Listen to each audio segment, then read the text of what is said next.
Y dijo Jehová: he aquí, el pueblo es uno, y todos estos tienen un solo lenguaje, y han comenzado la obra, y nada les hará desistir ahora de lo que han pensado hacer. Ahora pues, descendamos y confundamos ahí su lengua, para que ninguno entienda el habla de su compañero. Así los esparció Jehová desde allí sobre la faz de toda la tierra, y dejaron de edificar la ciudad. Por esto fue llamado el nombre de ella Babel, porque allí confundió Jehová el lenguaje de toda la tierra, y desde allí los esparció sobre la faz de toda la tierra. De entrada, déjeme decirle que a mí me llamó la atención el hecho de que creo que Dios puso en mi corazón volverles a hablar un tema acerca del orgullo. No llevo mucho tiempo de haber predicado algo de esto, pero revisando el mensaje que di hace un par de meses, es distinto. El tema se llama Lo que no te dicen del orgullo. Pero antes de meternos en este contexto de este pasaje de la Torre de Babel, quiero hablar que también acerca del orgullo, pero en una forma positiva. El orgullo no siempre se expresa de una manera negativa en la Biblia. Puede tener un momento en el cual una persona es, digamos, por ejemplo, a mí me ha pasado, digamos, tengo la casa desordenada y yo digo, qué pereza, digo, pero digo, no, me levanto y sí, voy a poner a hacer limpieza, voy a hacer esto, voy a hacer otro. Y cuando usted termina, uno tiene un gran alivio. No sé si ustedes sienten ese alivio de ver una casa limpia. Y dice, qué bueno que lo logré. Y uno se siente orgulloso, ¿sí o no? O de repente que usted vio una receta en Facebook y usted va a decir, bueno, a ver qué tal me queda. Y normalmente le sale mal, pero esa vez le quedó bien. Y uno dice, sí, lo logré, me quedó rico. Entonces hay un cierto orgullo, pues, que dentro de cada persona es bueno, ¿no? Celebrar los logros que uno tiene por el esfuerzo, por el sacrificio que le puso a algo. Y eso, pues, claro que es bueno para la autoestima, porque también da a demostrar la confianza en uno mismo. Incluso hasta el apóstol Pablo comunicó un mensaje en cierta ocasión a una carta. Solo se los voy a leer en 2 Corintios. Dice: mucha franqueza tengo con vosotros, mucho me glorío con respecto de vosotros, lleno estoy de consolación, sobreabundo de gozo en todas nuestras tribulaciones. Y aquí pues vemos al apóstol Pablo, estaba diciendo, la labor que ustedes están haciendo a mí me satisface, me llena de alegría. Yo creo que es como un padre cuando ve que su hijo le trae buenas notas, ¿sí? Y uno dice, ese es mi muchacho, ¿verdad? Ese es mi hijo, esa es mi hija. Ese orgullo por algo bueno que alcanzaron, pues también el apóstol Pablo lo sentía en ese momento. Y yo creo que también Dios, hay momentos en los cuales también puede sentirse orgulloso de nosotros, ¿sí?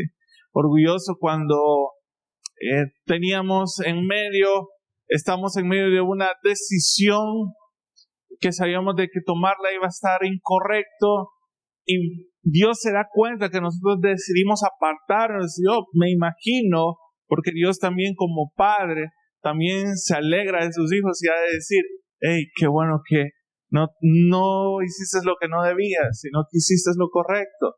Qué bueno que te esforzaste por venir a la iglesia. Qué bueno por ese intento que tuviste de orar en la noche, en la madrugada, o de leer la palabra. Yo creo que también en el corazón de Dios se llena de orgullo cuando nosotros lo ponemos en prioridad a Él. Como les digo, lo puedo percibir así por el corazón de Padre que también Dios tiene para con nosotros. Entonces, en ese lado, el orgullo está bien. Sin embargo, Santiago 4:6 dice que Dios resiste a los soberbios y da gracia a los humildes. ¿Por qué es necesario la humildad? Y ahorita estoy hablando como que de lo opuesto, ¿verdad? En el caso ahora, acerca de la humildad. Número uno, porque Dios así lo ordena en su palabra. Dios manda a que los santos se humillen bajo la poderosa mano de Dios. Esto lo dice Primera de Pedro 5:6. Otra cosa que nosotros vemos en Colosenses es que nos pide que nos vistamos de toda humildad. Y también en Efesios habla que andemos con humildad.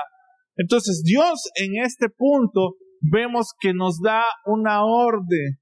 Y esto no es casualidad, sino que es algo que en verdad nosotros debemos aprender a trabajar como cristianos y como personas. Porque por naturaleza el hombre y la mujer, nuestra naturaleza pecaminosa, nos lleva a ser bastante orgullosos, ¿sí? Desde pequeños, desde recién nacidos, sin tener conocimiento como que del bien y el mal. Hay momentos en los cuales vemos a un bebé que tiene orgullo en su corazón, porque como les digo, es parte de la naturaleza. Pero cuando vemos esto, dice que debemos de estar que nos mantengamos humildes bajo la poderosa mano de Dios. Otras palabras, creo yo de que es muy importante de notar de que solamente aquellos que reconocen a Dios, que se dan cuenta de la necesidad que hay de Él en nuestras vidas, son capaces de someterse a su palabra, de someterse a su voluntad. Y eso lo vamos a ver un poquito más adelante. Como segundo aspecto, ¿por qué es necesaria la humildad en toda persona, en todo cristiano? Es que Dios se satisface con la humildad y bendice. Como le digo, el versículo que leímos en Santiago, Dios da gracia a los que son humildes. Mire, y esto es muy importante porque dentro de la oración, creo que todos oramos y le pedimos a Dios, ¿sí? Todos oramos y le pedimos a Dios. Y no sé si usted lo ha pasado, pero si alguien le pide un favor, y hay que ser honesto, hay personas con las que uno dice, pues sí, le voy a hacer el favor, le voy a hacer el paro, como decimos, le voy a ayudar, me cae bien, me lo pide de buena manera. Pero hay gente que pide favores y cae mal. Hay que ser honesto, hay que hablar las cosas como son. Hay gente que, no sé, hay algo que no cae bien. Entonces, creo, y en definitiva, esa sensación que usted a veces ha sentido hacia otra persona, y no es que seamos malos, ¿no? De verdad que hay personas que no tienen gracia para pedir. Creo yo que también en la oración sucede así. Por eso es que Dios dice que Dios resiste a los soberbios. Y este mensaje, si bien es cierto, este día está bastante destinado acerca de la fe, pero esta parte del orgullo involucra tanto nuestra vida personal y nuestra comunión con Dios, que si nosotros no somos humildes a reconocer nuestra condición, muchas veces acerca del orgullo, probablemente estemos perdiéndonos mucho de Dios. Por lo que dice este versículo, Dios resiste a los soberbios y da gracia a los humildes. O sea, cada vez de que nosotros busquemos en oración, y si nosotros decimos, bueno, yo voy a pedir porque yo creo que me lo merezco, en definitiva ahí estamos haciendo orgullosos y altivos. Y cuando le pedimos a Dios, probablemente Dios diga, no veo gracia en lo que me estás pidiendo. Y en esto es bien importante por la satisfacción misma de Dios al escuchar nuestras oraciones. Porque el caso que viene fue, por ejemplo, de Saúl. Él decidió ofrecer sacrificio por su orgullo, desobedeciendo la orden del profeta, no tomando consejo, decide ofrecer por su propia cuenta. Y aunque era bueno, y aunque era algo que normalmente agradaba a Dios, el corazón de él no era el correcto.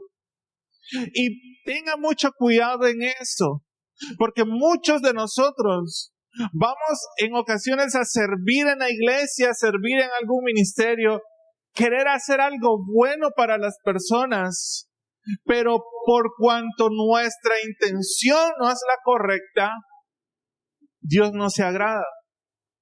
Hay personas que se pueden estar fajando en algo, pero Dios no se agrada, porque lo hacen desde el orgullo. Ahí no hay gracia de Dios, ahí no hay favor de Dios, por más y más que nosotros pretendamos agradar a Dios. Si en nuestro corazón hay orgullo, en definitiva, ahí vamos a tener una barrera. Por esa razón, la oración es importante cuando tenemos un corazón humilde y no cuando estamos exigiéndole algo a Dios. Los que poseen la humildad son los mayores en el reino de Dios. Esto lo habla en Santiago 4:6. Y también este versículo que me encanta mucho, Proverbios 22:4. Riqueza, honra y vida son la remuneración de la humildad. Mire, estas tres cosas son tan importantes. Como hemos dicho, de repente conocemos personas que tienen poco, pero son agrandados, y personas que tienen mucho y son humildes. Pero aquí la Biblia nos da una clave de la humildad, lo que provoca riquezas, honra y vida son la remuneración de la humildad. Hay personas que Dios no las bendice porque sabe que una vez le den ese aumento, una vez les vaya mejor, van a ser otra persona.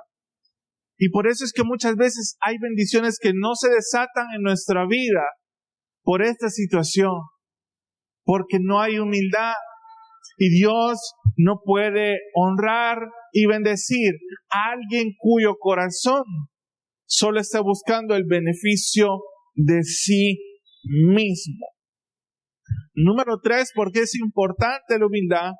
Porque es la precursora de la exaltación verdadera. En el mismo aspecto de la oración, nosotros vemos que dice: cerrad la puerta, ora a tu Padre que está en los secretos. Tu Padre que ve en los secretos te recompensa en público, ¿sí? O sea, todo lo opuesto a los escribas, a los fariseos, que ellos iban diciendo que andaban mal porque andaban ayunando. Aquellos que se rasgaban y decían: no, es que yo sé que estoy mal. O sea, lo decían para que todos se dieran cuenta, y al final Jesús mismo les dijo: ok, ustedes querían que lo vieran las demás personas, les digo, ya tienen su recompensa.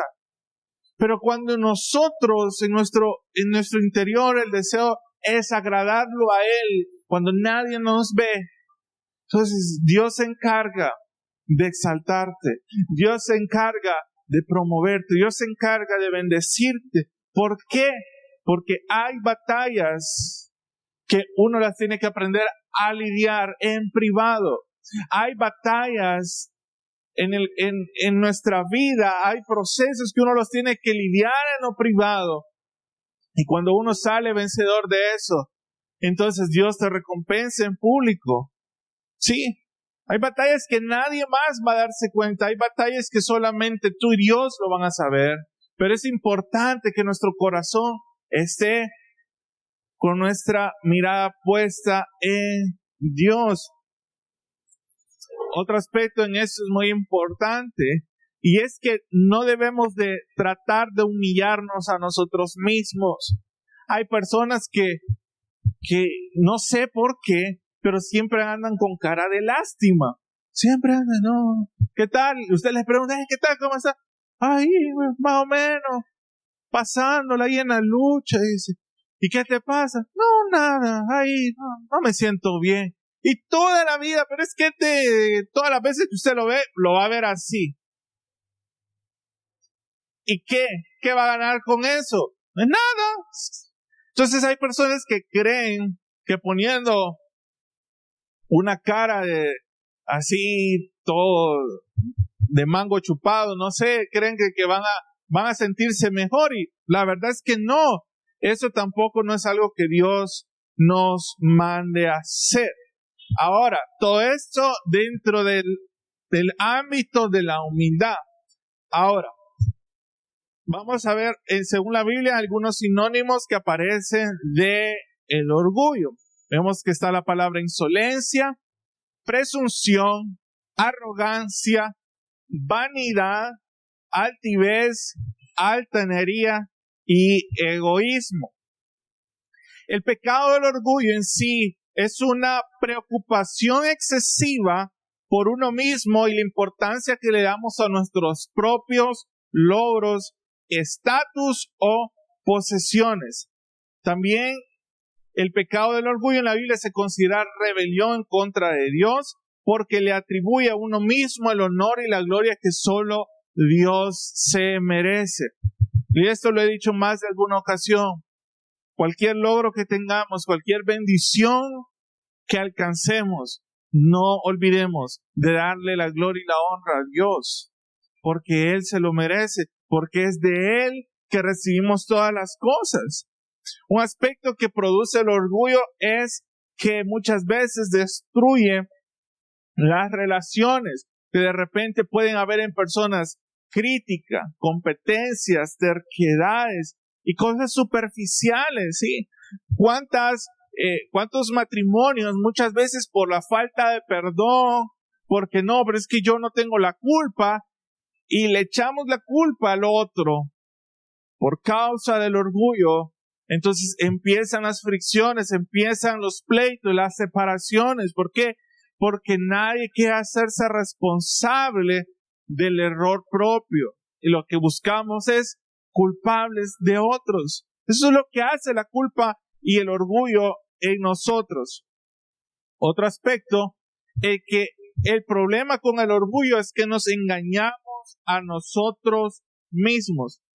El orgullo afecta la actitud de una persona hacia los demás y menospreciamos lo que Dios ha hecho por nosotros.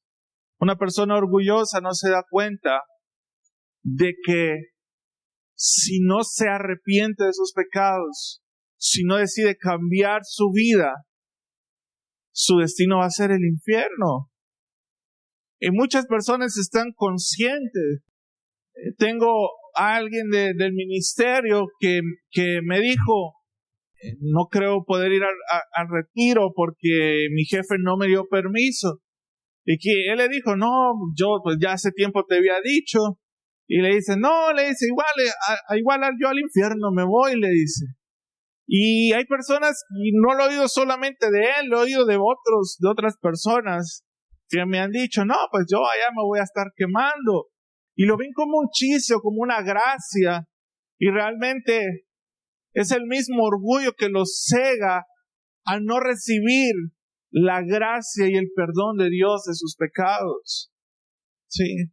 ¿Cuántas veces incluso nosotros nos hemos resistido a un cambio en nuestras vidas? Todos estamos en un proceso en algo. Todos estamos en algún punto de nuestra vida y necesitamos seguir mejorando nuestra relación con Dios.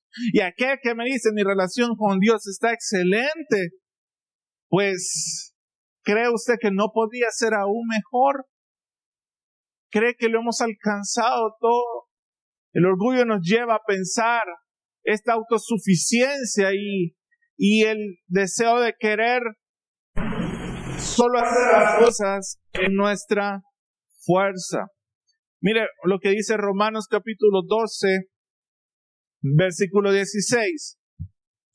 Unánimes entre vosotros, no altivos, sino asociándoos con los humildes.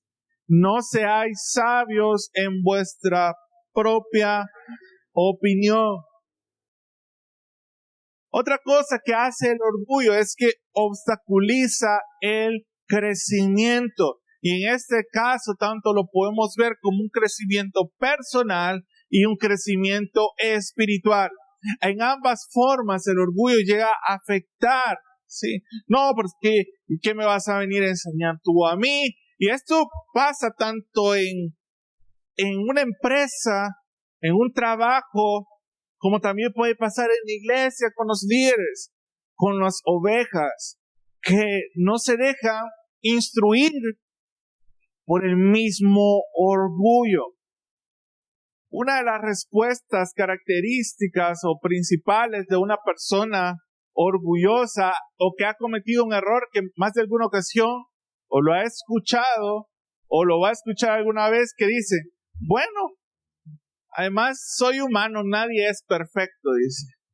Y lo dicen con una altanería para al final solo demostrar una cosa, que no son capaces de reconocer sus errores, que tienen orgullo en su corazón.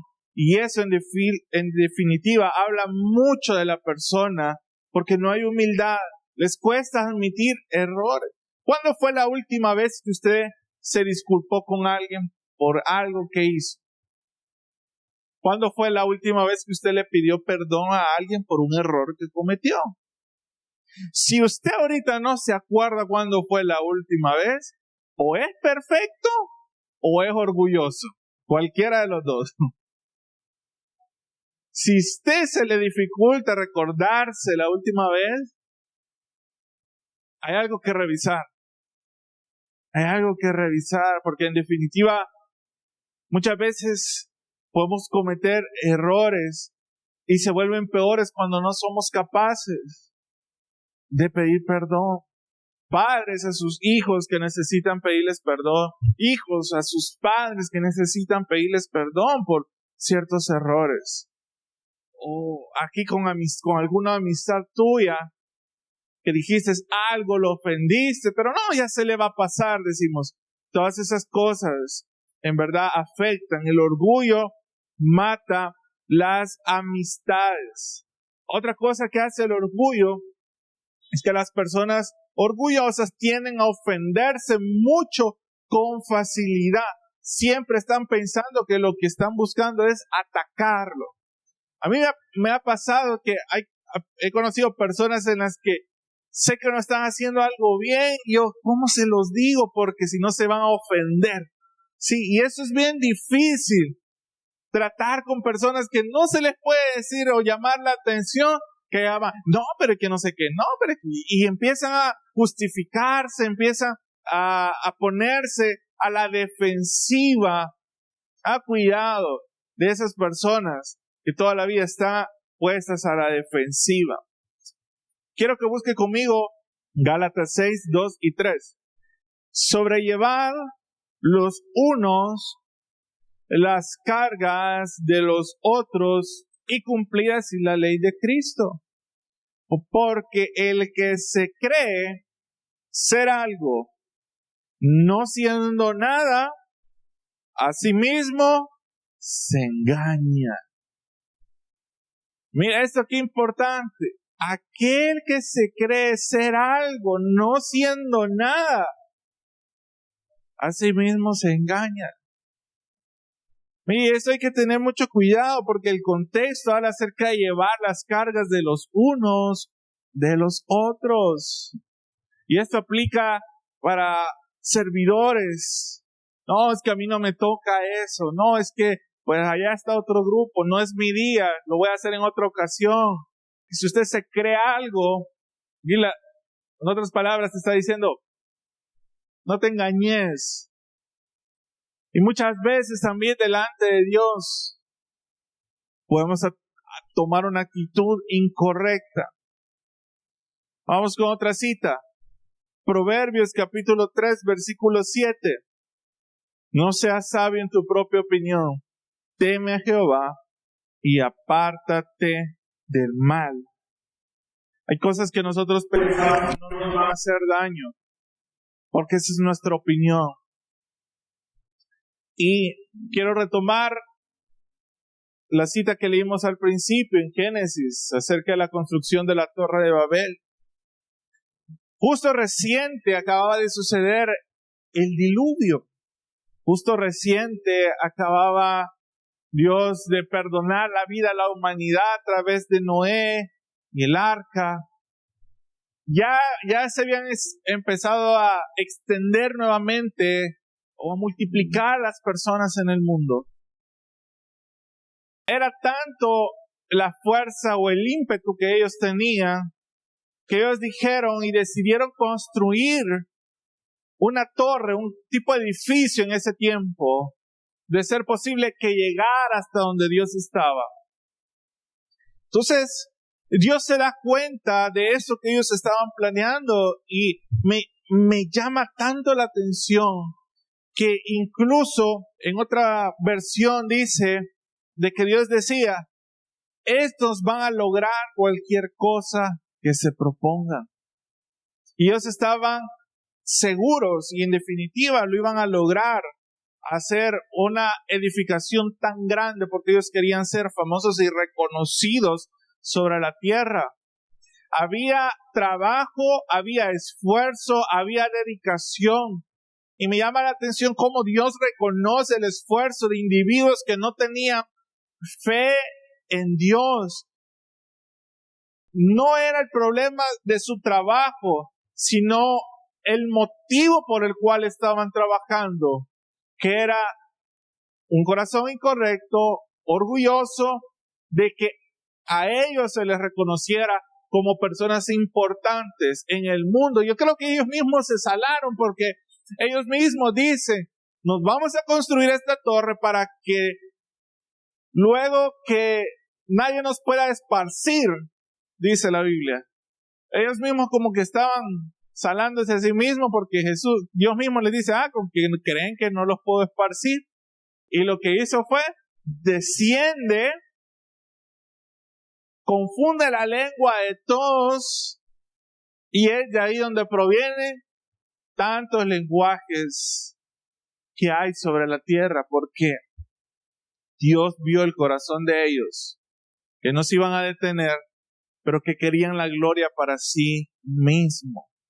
Y eso también me hace pensar tantas cosas, como aquellos que buscan el éxito y buscan que se les reconozca por sus logros, pero al final no se van a llevar nada. Al final, cuando parten de esta tierra, no se van a llevar nada.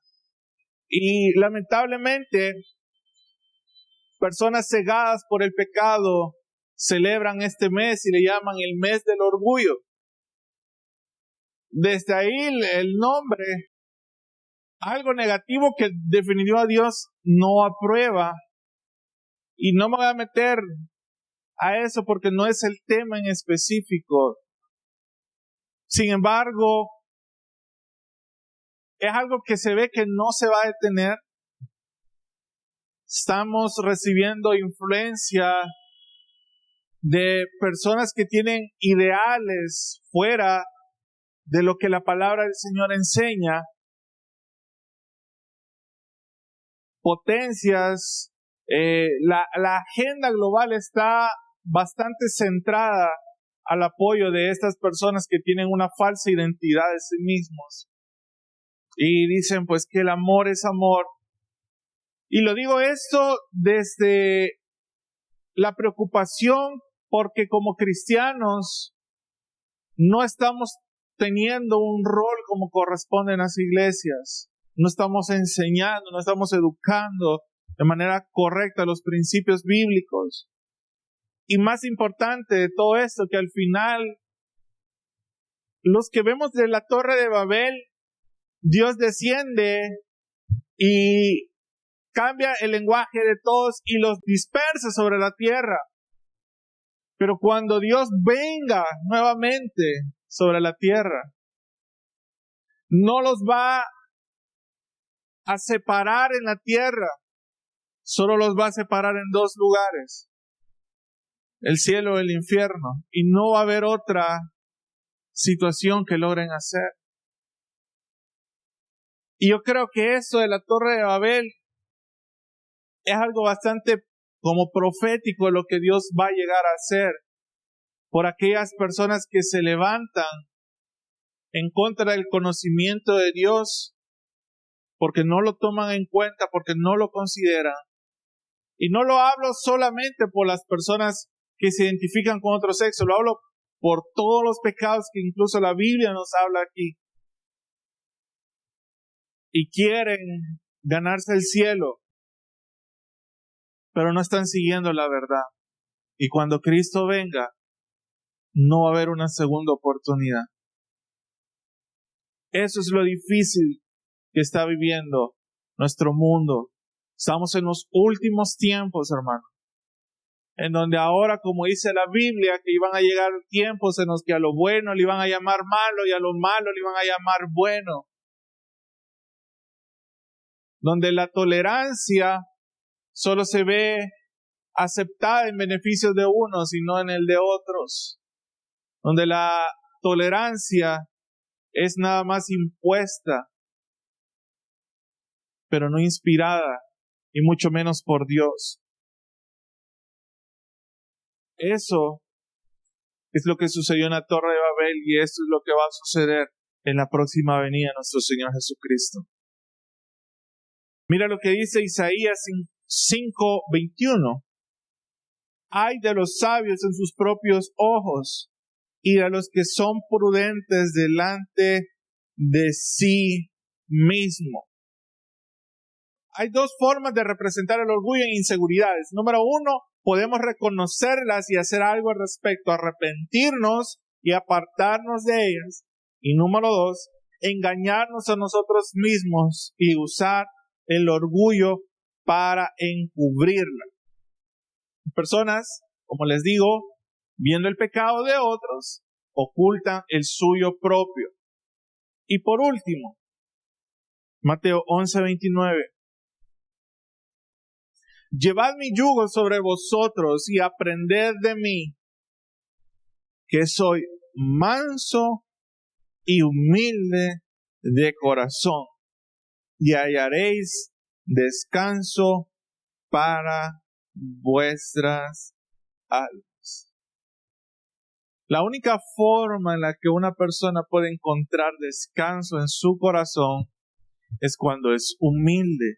Y solamente es humilde cuando llevamos el yugo del Señor. Por eso este versículo vuelvo y lo leo. Llevad mi yugo sobre vosotros y aprended de mí, que soy manso y humilde de corazón, y hallaréis descanso para vuestras almas. La única forma en la que podemos encontrar ese descanso en el Señor es siguiendo su voluntad.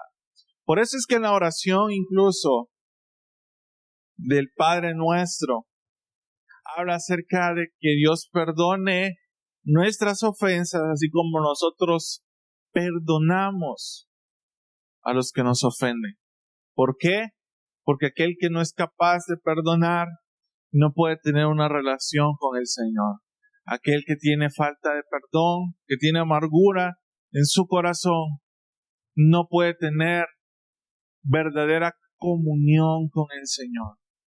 De nada nos va a servir, y ese mensaje a alguien Dios le tiene que estar hablando, porque puedo hablarles acerca de un Dios de milagros, un Dios que puede hacer cosas sorprendentes en nuestras vidas, pero el orgullo llega a ser una tapadera enorme para nuestra ventana de oración con el Señor.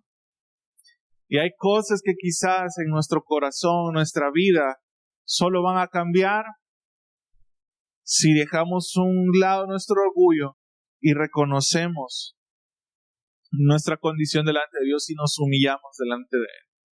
De lo contrario, podemos estarlo intentando siempre a nuestras fuerzas y no lo vamos a lograr. Pero tenga fe y esperanza de que Jesús mismo dijo: mi yugo es fácil y ligera mi carga. Cada vez que usted decide ponerse un yugo que no es el de Cristo, usted no lo va a lograr soportar. Pero cuando usted se pone el yugo de Él y la carga de Él, usted va a tener paz en su corazón. Quiero invitarle que se ponga en pie esta noche. El mensaje ha llegado a su final. Si Dios ha hablado a tu corazón y deseas aceptar a Jesucristo como tu Señor y Salvador personal, o si te has alejado de los caminos de Dios, pero sientes que el llamado de parte de Dios para tu vida, este es el momento de hacerlo a través de una breve oración. Te invito a que repitas conmigo de la manera siguiente: Señor Jesús, yo te recibo hoy como mi único Salvador personal. Creo que eres Dios, que moriste en la cruz por mis pecados y que resucitaste al tercer día. Me arrepiento, perdóname, Señor. Doy gracias al Padre por enviar a su Hijo a morir en mi lugar. Gracias, Señor Jesús, por salvarme hoy. En el nombre de Jesús, he orado al Padre. Amén. Si has repetido esta oración y deseas crecer en los caminos de Dios, tener conocimiento de Él, te invito a que hagas 3 cosas. Una, que hables con Dios todos los días. Hablar con Dios es orar. Segundo, que puedas leer la palabra de Dios, que es la Biblia. Y tercero, que te congregues en una iglesia. Te invitamos, si no tienes un lugar donde congregarte, a nuestra iglesia, Tabernáculo de Restauración, con nuestros servicios de día domingo a las 8 y a las 10 de la mañana. Día martes tenemos oración de 7 a 8 de la noche. Miércoles estamos con nuestro servicio de media semana a las 6 de la tarde. Y día viernes a las 6 con servicio de fe y milagros. Te esperamos y deseamos que Dios siga bendiciendo tu vida.